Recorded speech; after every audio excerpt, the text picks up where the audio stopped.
Selamat datang di channel Darah Biru Raja-Raja, sebuah channel yang membahas sejarah dan sisilah raja-raja di dunia. Pada video kali ini, kita akan membahas tentang sesat pikir Yasmin Shahab, keturunan Ba'alwi, profesor dari Universitas Indonesia. Pada diskusi dan debat di Rabita Alawiyah, di session yang menampilkan Yasmin Shahab dan Titik Pujiastuti, dua orang profesor dari Universitas Indonesia, ada beberapa hal yang menarik yang harus kita soroti. Yang akan kami bahas lebih teliti, lebih detail, adalah pernyataan-pernyataan dari Yasmin Shahab yang banyak berpendapat berdasarkan opini pribadi, bukan berdasarkan ilmu pengetahuan yang dia kuasai. Kemungkinan ada bias pendapat pribadi dari dirinya karena dia adalah anggota keluarga Ba'alwi yang nasabnya dipermasalahkan. 1. Ba'alwi, bukan Ba'alawi.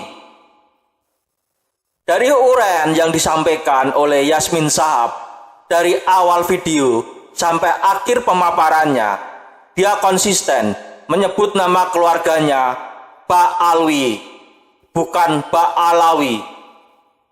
Dengan demikian, membenarkan pendapat kami dalam menyebut nama keluarga mereka, Ba'alwi. Alasan penyebutan nama keluarga mereka Ba'alwi adalah kata Ba adalah kependekan dari kata Bani, yang artinya keluarga atau dinasti. Alwi adalah nama orang yang dianggap leluhur mereka, yang menurut mereka adalah Alwi bin Ubaidillah, seorang tokoh fiktif yang diadakan untuk membuat galur keluarga Ali As-Sakron menyambung dengan galur keluarga Nabi Muhammad. Sedangkan Alawi adalah nama keluarga yang merujuk kepada keturunan Ali bin Abu Thalib, baik yang keturunan dari Fatimah bin Nabi Muhammad maupun dari istri Ali yang lain. Jadi, Ba'alwi yang ada di Indonesia yang suka mengucapkan nama keluarga mereka dari Ba'alwi menjadi Ba'alawi sudah membelokkan leluhur mereka dari Alwi bin Ubaidillah ke Ali bin Abu Thalib. Dan itu terkonfirmasi dari uraian Yasmin Shahab yang konsisten menyebut nama keluarganya Ba'alwi dengan tulisan huruf EE menggantikan huruf I.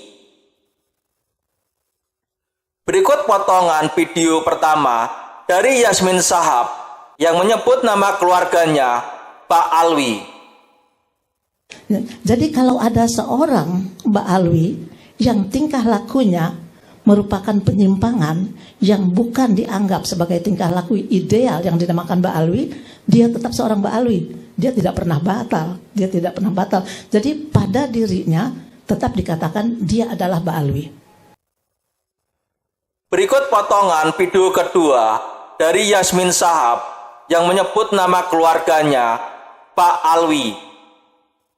Nah, saya berargumentasi karisma yang dia miliki ini sebenarnya disebabkan ilmu dia. Ya, ilmu yang nanti merupakan karakter, ilmu dia yang ada di kepalanya, ilmu dia berbicara dan seterusnya dan seterusnya. Nah, kebetulan juga dia adalah seorang Ba'alwi, ya, jadi dia mempunyai karisma karena ilmunya dan dia juga seorang Ba'alwi. Berikut potongan video ketiga dari Yasmin Shahab yang menyebut nama keluarganya Ba'alwi. Jadi kita lihat Ba'alwi itu kan ada yang bisa menggerakkan massa, ada yang tidak menggerakkan massa. Ada Ba'alwi yang mempunyai karisma, ada Ba'alwi yang tidak mempunyai karisma. Padahal dia adalah seorang yang sangat berhasil di dalam pendidikan.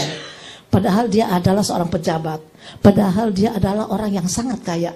Tapi dia tidak punya karisma. Sedangkan si tokoh agama tadi mempunyai karisma. Padahal sama-sama Ba'alwi. Kalau gitu logikanya karismanya ini bukan muncul karena dia Ba'alwi, Bukan karena dia keturunan Rasulullah, tapi karena dia mempunyai pengetahuan, mempunyai kehebatan untuk menggerakkan massa. Jadi, stop menyebut keturunan Alwi bin Ubaidillah sebagai Pak Alawi dan mulai menyebut mereka sebagai Pak Alwi. 2. Gelar perempuan keturunan Ubaidillah adalah Hababah. Di dalam video, Yasmin Shahab menyatakan bahwa dirinya bergelar Syarifah. Hal itu tentu salah, karena gelar untuk perempuan keturunan dari Ubaidillah adalah Hababah. Syarifah adalah gelar untuk perempuan keturunan dari Hasan. Sayyidah adalah gelar untuk perempuan keturunan dari Husain. Kalau orang-orang Ba'alwi mengaku bahwa mereka adalah keturunan Ubaidillah dan Ubaidillah adalah keturunan dari Husain, seharusnya mereka mengaku bergelar Sayyidah, bukan Syarifah. Dari sini saja, orang dengan gelar profesor dari Universitas Indonesia tidak bisa membedakan gelar Hubabah, Sayyidah, dan Syarifah. Amat sangat menyedihkan sekali dunia pendidikan kita. Stop memberikan gelar Syarifah bagi perempuan keturunan Ba'alwi, karena itu melecehkan dan menghinakan keturunan dari Hasan bin Ali bin Abu Thalib. Berikut potongan video dari Yasmin Shahab yang menyatakan dirinya adalah seorang Syarifah. Ya, kan kita ada di dalam stratifikasi, kita menduduki satu posisi status berdasarkan ascribe dan achieve status. Kalau ascribe status, kita nggak usah berusaha, otomatis akan mendapatkan satu posisi. Tapi kalau achieve harus dengan usaha. Jadi saya menjadi seorang Syarifah misalnya, seorang Hadrami, seorang Ba'alwi, nggak usah berusaha. Bahkan saya mau buang aja nggak bisa. Misalnya saya mau melepaskan nggak bisa, itu udah melekat. Karena itu mau, tidak mau, begitu kita lahir kita akan dapat satu status berdasarkan kelahiran. Sedangkan achieve status, sesuatu yang harus kita capai. Pendidikan, pekerjaan, prestasi, dan sebagainya. 3. Tuanku Imam Bonjol bukan Muhammad Shahab. Dalam paparannya, Yasmin Shahab menyatakan bahwa Tuanku Imam Bonjol adalah Muhammad Shahab, tanpa menunjukkan bukti dari mana pendapat itu, atau rujukan buku mana yang menyatakan bahwa nama asli dari Tuanku Imam Bonjol adalah Muhammad Shahab. Harus diingat bahwa Tuanku adalah gelar bangsawan di daerah Sumatera, terutama Aceh, Sumatera Utara, dan Sumatera Barat. Imam adalah gelar tertinggi yang disematkan kepada seseorang yang menjadi pimpinan agama pada saat itu di Sumatera Barat. Gelar ini diterima atau disematkan kepada Tuanku Imam Bonjol oleh Tuanku Nan Renceh. Bonjol adalah suatu daerah di Pasaman, Sumatera Barat. Jadi, Tuanku Imam Bonjol adalah sebuah gelar yang diterima seseorang yang saat itu ditunjuk menjadi pimpinan di kota Bonjol. Selama hidupnya, Tuanku Imam Bonjol mencatat pikiran, kesepakatan, hukum, dan aturan yang telah dibuatnya ke dalam sebuah naskah yang di kemudian hari dikenal sebagai Naskah Tuanku Imam Bonjol. Naskah ini ditulis mulai dari beliau masih di Bonjol, Sumatera Barat, sampai beliau dibuang ke Cianjur, Jawa Barat, kemudian dipindahkan ke Ambon, dan akhirnya ke Lota, Minahasa dekat Manado. Naskah Tuanku Imam Bonjol ada 3 bagian. Satu bagiannya terdapat di Dinas Perpustakaan dan Kearsipan Sumatera Barat.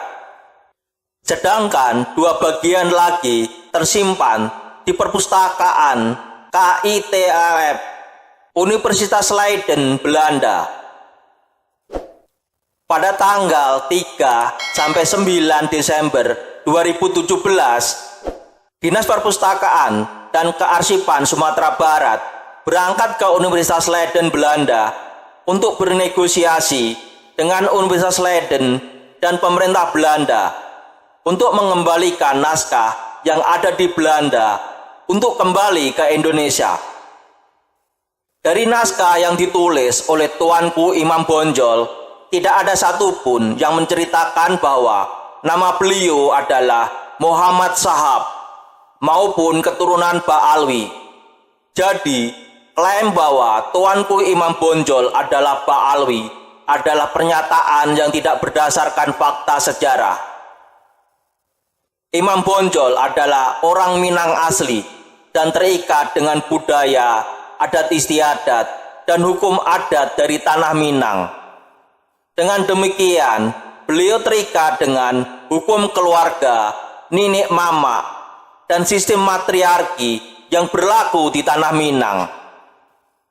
Tuanku Imam Bonjol tercatat memiliki 3 putra dari istri yang berbeda, yaitu Sultan Caniago, Sultan Saidi, dan Mahmud. Sultan Caniago atau Naali Sultan Caniago memiliki ibu dari Alahan Panjang, dan selepas Perang Padri, Sultan Caniago diangkat menjadi Kepala Laras Alahan Panjang 1851 sampai 1875 sesuai dengan perjanjian penyerahan Tuanku Imam Bonjol kepada Belanda. Sultan Saidi memiliki ibu berasal dari Koto Lawas, Koto Tinggi. Sultan Saidi dibuang bersama Tuanku Imam Bonjol ke Manado dan kembali ke Bonjol setelah sang ayah meninggal. Mahmud tewas kena tusukan bayonet saat Belanda menaklukkan Benteng Bukit Tajadi pada tahun 1836. Anda bisa lihat bahwa nama keluarga dari putra-putra Tuanku Imam Bonjol berbeda-beda. Ada Caniago dan Saidi. Dari sini saja terlihat bahwa mereka mengikuti budaya nenek mama dan sistem matriarki yang berlaku di tanah Minang. Dan tidak ada nama Shahab yang digunakan di putra-putra Tuanku Imam Bonjol. Saat ini, keturunan dari Tuanku Imam Bonjol masih banyak, baik yang masih di tanah Minang maupun di daerah Indonesia yang lain. Kalau orang-orang Ba'alwi masih memaksakan pendapat mereka bahwa Tuanku Imam Bonjol adalah keturunan Ba'alwi, tinggal dibuktikan dari tes YDNA dari keturunan laki-laki Tuanku Imam Bonjol. Kalau mereka berhaplogrup YDNA selain G2, maka Tuanku Imam Bonjol bukan Ba'alwi. Kami sendiri berkeyakinan bahwa haplogrup keturunan Tuanku Imam Bonjol adalah O, seperti haplogrup orang Indonesia pada umumnya. Berikut potongan video Yasmin Shahab yang menyatakan bahwa Tuanku Imam Bonjol adalah Muhammad Shahab. Lalu tokoh yang lebih dikenal berdasarkan daerah asalnya, misalnya Imam Bonjol. Kita tahu itu Muhammad Shahab, tapi dikenalnya sebagai Imam Bonjol. Jadi seorang imam yang berasal dari Bonjol. Lalu 4. Ba'alwi bukan Alul Bait. Dalam video, berkali-kali Yasmin Shahab menyatakan Ba'alwi kemudian diikuti Alul Bait yang menyiratkan bahwa Ba'alwi adalah bagian dari Alul Bait. Padahal jelas mereka bukan dari golongan Alul Bait. Alul Bait secara harafiah diterjemahkan menjadi penghuni rumah. Rumah yang dimaksudkan di sini adalah rumah dari Nabi Muhammad. Mayoritas hadis yang dikutip oleh penafsir Sunni At-Tabari mengidentifikasi Alul Bait adalah alul kisah, yaitu Nabi Muhammad, putrinya Fatimah, suaminya Ali, dan kedua putranya Hasan dan Husain. Alul bait ada hubungannya dengan ayat-ayat penyucian yang ditujukan kepada istri-istri Nabi Muhammad. Beberapa penulis Sunni seperti Al-Wahidi secara eksklusif menafsirkan Alul Bait sebagai istri-istri Nabi Muhammad. Dengan demikian, yang dimaksud Alul Bait adalah Nabi Muhammad, istri-istri Nabi Muhammad, Fatimah, Ali bin Abu Thalib, Hasan, dan Husain. Jadi, Ba'alwi bukan Alul Bait. Berikut potongan video Yasmin Shahab yang menyatakan bahwa Ba'alwi adalah Alul Bait. Ya, lalu kenapa sih kalau tokoh agama mempunyai karisma, mempunyai posisi? Saya pikir itu diskusi di luar ini, bisa dibikin seminar tersendiri lagi. Cuman yang pasti ketika orang memiliki pengetahuan agama yang luar biasa, dia akan mempunyai karisma dan dia akan menduduki strata yang tinggi. Bukan karena dia Ba'alwi atau karena dia Ahlul Bait. Bukan itu sebabnya. Silahkan. 5. Pangeran Diponegoro bukan Ba'alwi, bermarga Ba'abud. Dalam video, Yasmin Shahab menyatakan bahwa Pangeran Diponegoro adalah seorang putra dari seorang Ba'alwi yang bermarga Ba'abud, yang menikah dengan salah satu putri dari Sultan Hamengkubuwono IV atau Hamengkubuwono V. Berikut potongan video Yasmin Shahab yang menyatakan bahwa Pangeran Diponegoro adalah Ba'alwi. Jadi Hidayati Amal, dia adalah menantu dari seorang pejabat, orang Jawa gitu ya, mempunyai seorang anak, si anak heran, kenapa dia mempunyai eyang kakung yang beda. Yang di sini dipanggilnya eyang abah, yang sini dipanggilnya eyang kakung. Eyang abah ini kok mukanya banyak kayak orang Hadrami, kalau yang eyang kakung orang Jawa. Lalu dia sosiolog, dia mengadakan penelitian, karena posisinya sebagai anak pejabat dan sebagainya, dia dapat akses ke keraton di Yogyakarta. Dia pelajari itu, singkatnya kalau nggak salah Hamengkubuwono V atau keempat punya anak perempuan sakit, lalu dikatakan kalau bisa menyembuhkannya itu anak perempuan akan menjadi saudara, kalau anak laki-laki bisa dijadikan suami. Lalu ada seorang dari Hadrami itu, seorang Ba'alwi, dia bisa menyembuhkan, diangkat menjadi menantu. Kemudian si putri ini bersaudara 2 orang, ya. Yang satu kawin dengan si Hadrami ini bangsa Ba'bud. Yang satu kawin dengan Pangeran Jawa.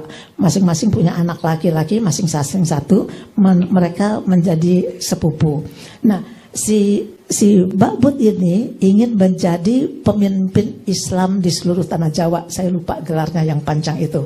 Panotogomo Tanah Jawi segala macam. Ya, itu.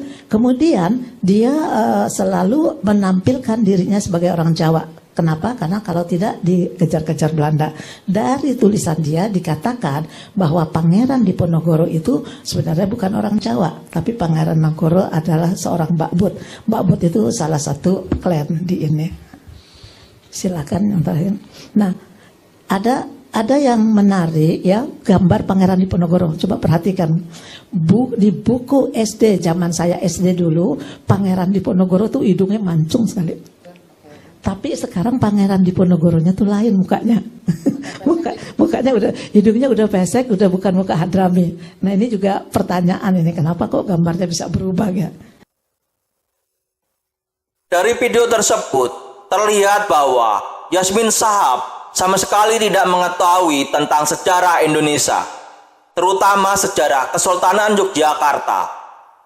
Karena tidak ada putri dari Sultan Hamengkubuwono IV maupun ke-5 yang menikah dengan orang-orang Ba'alwi. Sultan Hamengkubuwono IV wafat pada usia 19 tahun, sehingga tidak mungkin beliau mengadakan sayembara yang hadiahnya menikahkan pemenang sayembara dengan putrinya. Karena ketika beliau wafat, putra dan putrinya masih kecil-kecil. Bahkan putra mahkotanya, Gusti Raden Mas Gatot Menol, yang kemudian naik tahta, masih berusia 3 tahun ketika Sultan Hamengkubuwono keempat wafat. Sultan Hamengkubuwono kelima wafat pada usia 35 tahun, dan ketika beliau wafat, putra dan putrinya masih kecil-kecil. Bahkan putra dari permaisurinya baru lahir setelah 1 bulan Sultan Hamengkubuwono kelima wafat. Jadi Sultan Hamengkubuwono kelima, putrinya masih kecil-kecil ketika beliau wafat. Pangeran Diponegoro adalah gelar yang digunakan di zaman Kerajaan Mataram Islam dan pecahan dari Kerajaan Mataram Islam. Arti dari Pangeran Diponegoro adalah Pangeran Tiang Negara. Dalam sejarahnya, hanya 2 orang yang bergelar Pangeran Diponegoro, yaitu Raden Mas Papa atau Gusti Pangeran Haryo Adipati Diponegoro Madiun, atau Panembahan Heru Cokro Senopati Panotogomo, yang merupakan putra dari Susuhunan Pakubuwono pertama dari Kerajaan Mataram Islam.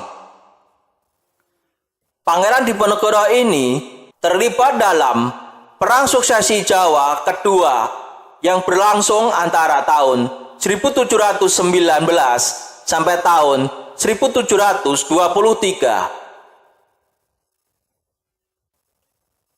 Gelar Pangeran Diponegoro kemudian digunakan lagi pada masa Kesultanan Yogyakarta. Diberikan pada Raden Mas Ontowiryo atau Bendoro Raden Mas Mustahar atau Gusti Bendoro Pangeran Haryo Diponegoro, yang lebih dikenal sebagai Pangeran Diponegoro. Pangeran Diponegoro yang adalah putra dari Sultan Hamengkubuwono III dengan Bendoro Raden Ayu Mangkorowati. Pangeran Diponegoro inilah yang berjuang melawan Belanda dalam Perang Jawa atau Perang Diponegoro yang berlangsung dari tahun 1825 sampai tahun 1830. Pangeran Diponegoro dari Kesultanan Yogyakarta yang melakukan perlawanan terhadap Belanda yang kemudian ditetapkan oleh pemerintah Republik Indonesia sebagai pahlawan nasional. Pangeran Diponegoro inilah yang diaku oleh para Baalwi sebagai anggota keluarga mereka dengan marga Baabut. Karena Pangeran Diponegoro adalah anggota keluarga Kesultanan Yogyakarta dan termasuk anggota Wangsa Mataram Islam, maka tidak mungkin beliau adalah pendatang dari Yaman. Pangeran Diponegoro adalah orang Jawa asli dan wafat di kota Makassar. Harus diingat, semua keturunan langsung raja dari Wangsa Mataram tercatat dalam masing-masing keraton maupun pura, sehingga tidak mungkin atau tidak bisa disusupi orang dari Yaman yang tiba-tiba dijadikan pangeran. Dalam video, Yasmin Shahab juga mengungkap orang marga Baabut dengan sebuah gelar Sultan Panotogomo. Maka kami teringat tentang penghancuran nisan baru di makam-makam tua di salah satu makam milik keluarga Kerajaan Mataram Islam yang dilakukan oleh Alap-Alap Mataram yang dipimpin oleh salah satu dari keturunan Sultan Hamengkubuwono II. Di nisan itu tertulis gelar Sultan Panotogomo. Jadi, tanpa disadari oleh Yasmin Shahab bahwa dia mengakui yang melakukan pembuatan nisan-nisan baru di makam-makam tua itu adalah orang-orang Ba'alwi. Sangat menyedihkan sekali bahwa Yasmin Shahab yang seorang profesor dari Universitas Indonesia memiliki logika dan pola pikir yang levelnya sangat-sangat rendah sekali. Kemampuan logika, penelitian, dan cara pengambilan kesimpulannya tidak lebih dari anak-anak setingkat SMA. Demikian video tentang sesat pikir Yasmin Shahab, keturunan Ba'alwi, profesor dari Universitas Indonesia. Semoga bisa menambah wawasan dan ilmu pengetahuan bagi yang menonton video ini. Sampai jumpa lagi di video berikutnya. Terima kasih.